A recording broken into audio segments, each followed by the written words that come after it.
Welcome to Simulator Review, helping you find quality flight simulation with the world's most comprehensive listings and reviews of simulators.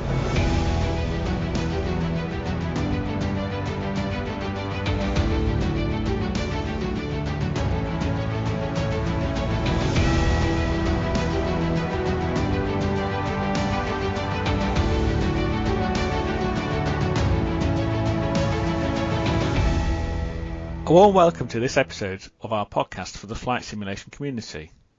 My name is Alexis, and in this episode I'm joined by my colleagues from Simulator Review, Elliott. Good evening. And Andrew. Hi there. If you're a regular listener of our podcast, welcome back. And if you are new to our podcast, then we are pleased you have found us. You're in the right place for the top podcast on simulator venues and getting the most from your simulator experiences. We hope you do stick around, and we do recommend episodes 1 and 2 for a great introduction to us and our website simulatorreview.com. This episode will be looking at another of our Blue Pin featured reviews for a simulator which we visited. We've done a few episodes dedicated to our featured review venues, so do have a listen to our previous episodes for that.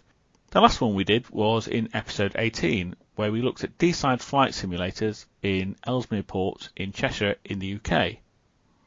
In this episode, we'll be looking at leading-edge flight training based near Glasgow Airport in the UK. As well as chatting about the review itself, which you can read on our site, we want to give you some background of our review and a discussion of what we thought the venue was really like. Before we get on to Leading Edge, it's time for our regular Simulator News update, where we cover news both at simulatorreview.com and in the wider simulator community. And for this, we go over to Andrew. So, Andrew, what have you got for us for Sim News this podcast? Yeah, thanks, Alexis. Bit of navel gazing this episode with what's going on at Simulator Review. It's a little bit quiet out in the community, but database-wise, we've got 275 venues now, so making good progress. We're adding 1 or 2 a month as we just sort of come across people on social media and searches, so that's going well. With that, I had recently, our friends over at North Sea Flight Simulation in Belgium reached out to us, and they're our latest green pin. And with the green pins, we sort of like to highlight those who have reached out to us social media or email. It gives our readers a bit more information about their venue. In this case, North Sea runs a full motion 320, so it looks a really nice setup. We just posted up the information today, and do encourage people to check that out at simulatorreview.com. So good to hear that we've now got another green pin.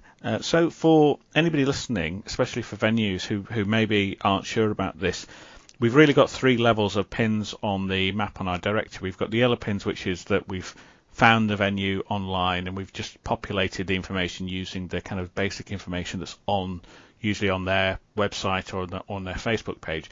The green pins are the ones which are in between, so we haven't made it to review them yet in person, but we've been in touch with them. They've given us some extra information, things that we can't necessarily get online, and it's a really good way of highlighting that venue on the map, and they're kind of very clearly shown on the map as green pins. So I think from Andrew, from what you're saying, actually it's an encouragement to any venues who are out there, who are listening, who want to get in touch and give us that bit of extra information, and your listing will be upgraded to the green pin. Is that right? Very much so. It's to help them stand out from the competition, because there is a lot of competition in this market. It's good for us in terms of our website then has more information, which is then good for our readers in terms of the information we can provide about these venues, and particularly in the current climate, it is difficult to visit a lot of places. So I think it's a win-win for everybody. And from the greens, we'd hope to then, as you say, move them on to blue pin, a full featured review when we're able to visit and really give or see firsthand what their setup is like. And from our experience, who we're going to talk about today being a feature review, it's been very positive, and there's some excellent businesses out there, some really innovative ideas, and some real value that they can bring to the dedicated flight enthusiast who's looking for that authentic experience. Great. And say, open invitation. If you're a venue out there and you want to get in touch, we'll happily have a chat with you and upgrade your listening to Greenpin once we've got the extra information. There was one other thing too, Alexis, we're going to talk about. Podcast number 20. So first of all, congratulations to yourself. I mean, you are the man in podcasting world, so I'm told by the ladies. Well, that may be true, but I think without the help of our second pilots, such as yourself, Andrew, for hosting the main section sometimes, I don't think we'd get very far. But generally, I think we've been going for close to a year now for the podcast, and podcast 20, so reasonable achievement there, I think. We're seeing listener numbers growing all the time, and seeing listeners really from all over the world, which is great to see. I absolutely agree, and it'd be interesting to know if there's anyone who's actually listened to all of them, obviously other than us and my mother. But I wonder if anyone sort of followed our little journey on the way through. But number 20, we're well above the new podcast average number, which I think is around 7 or 8. That a lot of podcasts only get to and then never to be heard from again. So hopefully many more to come. So, but that's all there is really from simulatorreview.com. And hopefully in the weeks to come, as things change, we'll have some more news from the venues that we cover in the database. Well, thank you very much for that, Andrew, and we'll look forward to the simulator news on the next podcast. In this episode, the main topic of discussion is one of our Bluepin featured reviews, and we have chosen leading edge flight training near Glasgow Airport in the UK. As you may have heard in our previous podcasts, these featured reviews are our top category, where we've been to the venue in person and done a thorough review to really bring you all the detail about what the venue offers and what the simulator is really like. Elliott and I went to this simulator venue, and that means it's time once again for someone else to take the podcast left-hand seat and lead a discussion. So by overwhelming popular demand, it's time for Andrew to take up the reins again. So over to you, Andrew. Thank you, Alexis. It's nice to be back in the left-hand seat. So first of all is to talk about why we went to see our friends at Leading Edge up in Glasgow. Alexis, would you like to kick us off? What attracted us to getting up there, or how did they reach out to us? Yeah, so this was an interesting simulator. I think we were looking at the time to start expanding our reach, as it were, and looking to have a look at a few simulators up in Scotland. Also, as a 737 fan, as a 737 fixed base which they have, that's always an interesting thing for me to see. And I think lastly, the thing that we thought was quite interesting was that this is a simulator which is part of a flight school, right next to and within Glasgow Airport, basically. So those things always, I think, interest us and do make us want to go and have a look at the venue and the simulator. Yeah, particularly those airport locations. I think they really add something to a venue. Elliott, over to you. In terms of the simulator itself and the venue, what were your initial impressions, and what are some of the highlights of the little nuggets for our listeners on that? Yeah, so being an absolute aviation enthusiast, I always like an airport location, and certainly when we were in the sim, we heard a few jets arriving and departing, so you can't beat that rumble through the seat while you're actually sitting there and hearing the aeroplanes around you, so a little bit of realism there. The simulator's actually out in a separate building, so you really are sort of outside when you're in the sim. It's got some reasonable display system, 180-degree wraparound. It wasn't collimated, so the centre of the flight deck was sort of the centre of line of sight, which does make taxiing a little trickier, but it's sort of the usual on these types of simulators. And Alexis, for you, what was your initial impressions? Yeah, so as Elliott said, the simulator's out in a separate building. I think some of the things, obviously, it is a bit confined on space in there, but they have managed to implement a reasonably good, we think, around 180-degree wraparound visual display system with the projectors.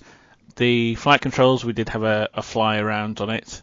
They were reasonably good. There wasn't a great deal of deadband in the middle of the yoke, which is a problem that we have seen in some other simulators. As Elliott kind of mentioned, most of the switches and dials are there, but I think at the time we went, just by normal wear and tear by customers, some of them needed replacing or had come loose. The other things that we noticed really were more things that were potentially coming up about the simulator. So I think they're looking to introduce a kind of intercom system and a VATSIM hookup potentially to add into the simulator.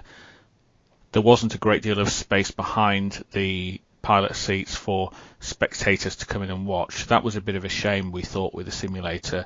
There was space in the main kind of office flying school for people to watch in there, and there was a live feed from the simulator into there, so people who came with the person who was having the experience, so they could sit in that flight school and watch as well.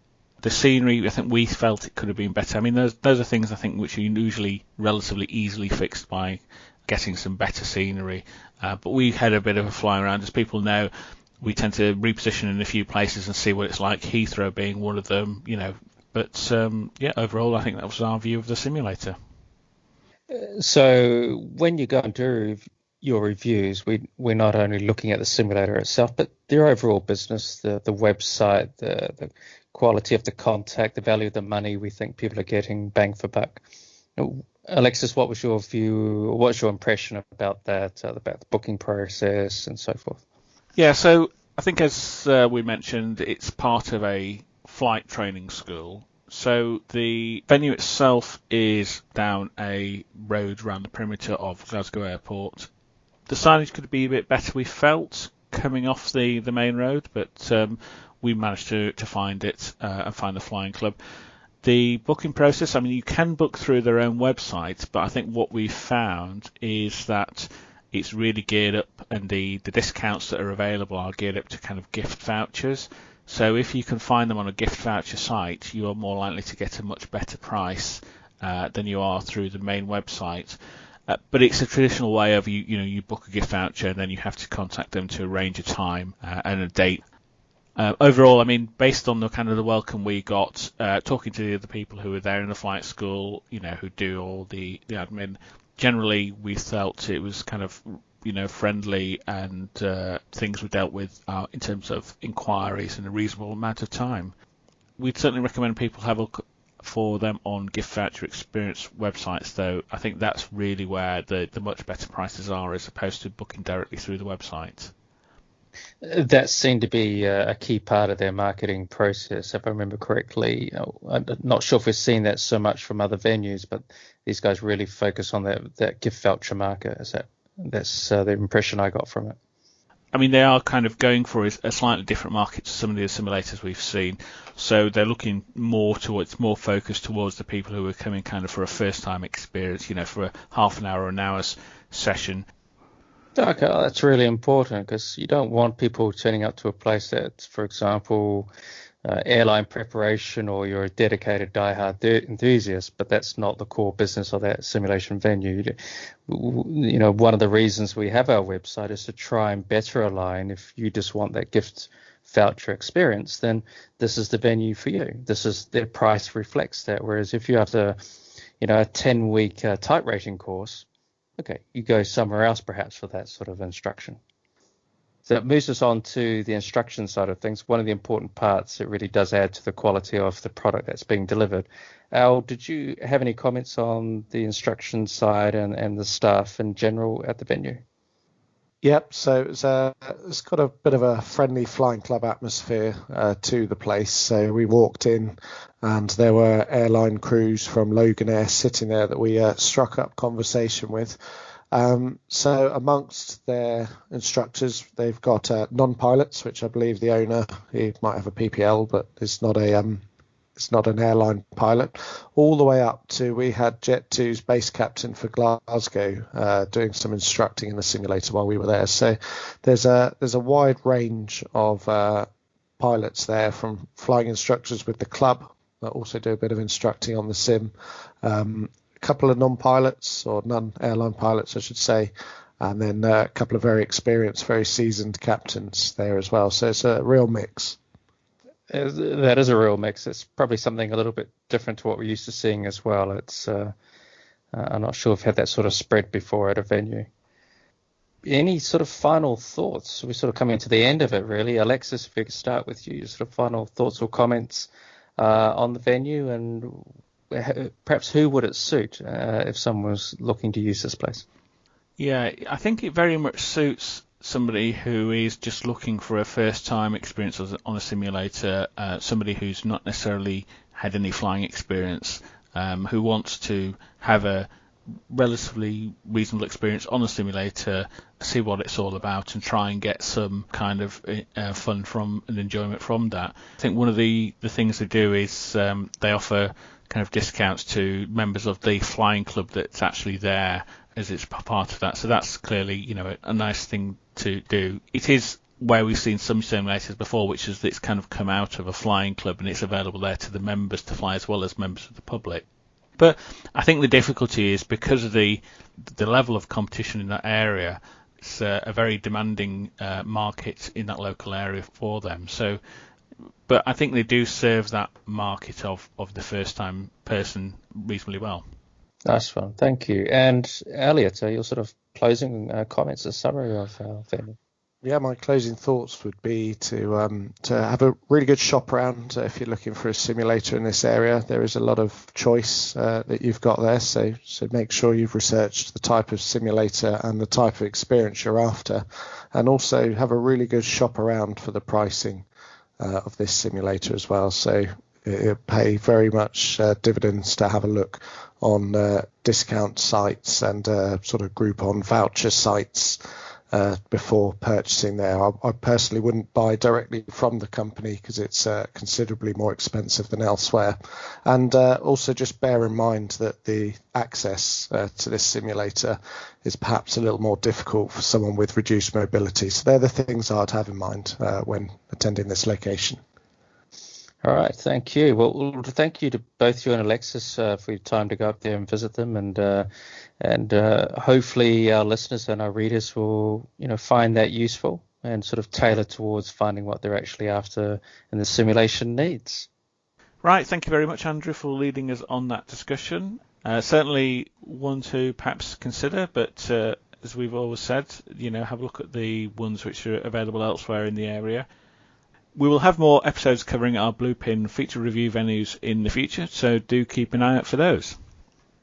So, there you go, a chat about leading edge flight training in the UK and their 737 fixed base simulator and flight school. Do have a look at the review on our site as well. There are some photos that we took when Elliott and I visited, so you can see what it's like. If you've been to Leading Edge, let us know what you think. You can add your comments to the review on our site, simulatorreview.com. We would love to hear what you thought and whether you enjoyed your experience. Also, if there are other simulator venues you are interested in us reviewing, do let us know. In our next episode, we'll have a look at another of our Bluepin feature reviews, and this is one we've recently revisited to do an update after they have done some significant improvements.